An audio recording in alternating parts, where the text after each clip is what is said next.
to Z, panibagong gastusin na naman.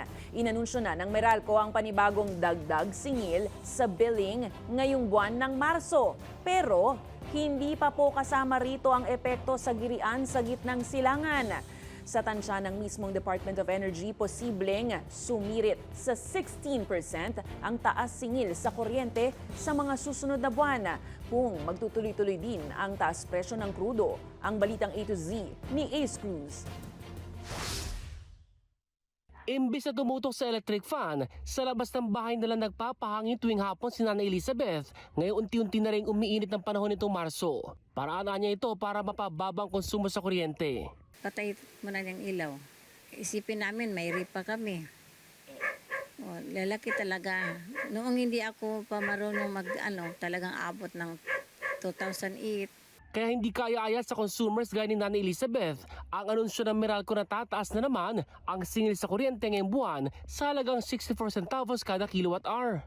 Katumbas ito ng 129 pesos na buwan ng dagdag singil sa mga kumukonsumo ng 200 kilowatt hours hanggang lagpas 300 pesos naman sa mga kumukonsumo ng 500 kilowatt hours. Ito na ang ikalawang sunod na buwang dagdag singil dahil sa tumaas na transmission at generation charges.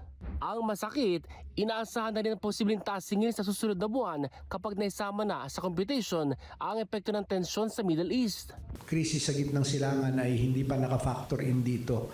Yan marahil ay madadama natin sa susunod na buwan ng Abril batay sa kasalukuyang March supply month.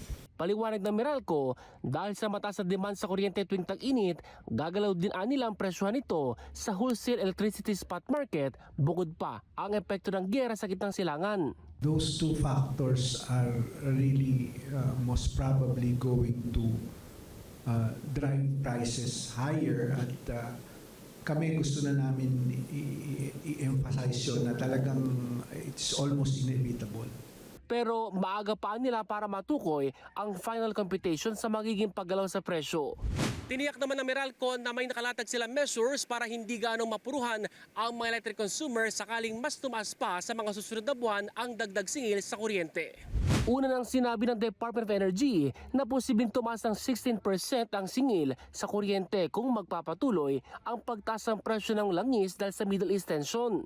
We have done our simulations also. It will affect the price of electricity in the coming months if we do not do any interventions. Gayunpaman, hindi sinabi ng Meralco sa media kung uubra rin sa kanila na utay-utay na dagdag singil gaya sa ginawa ng ilang oil companies ngayong linggo para hindi gaano mabigatan ang consumers sa super big time oil price hike. Para sa balitang A to Z, Ace Cruz.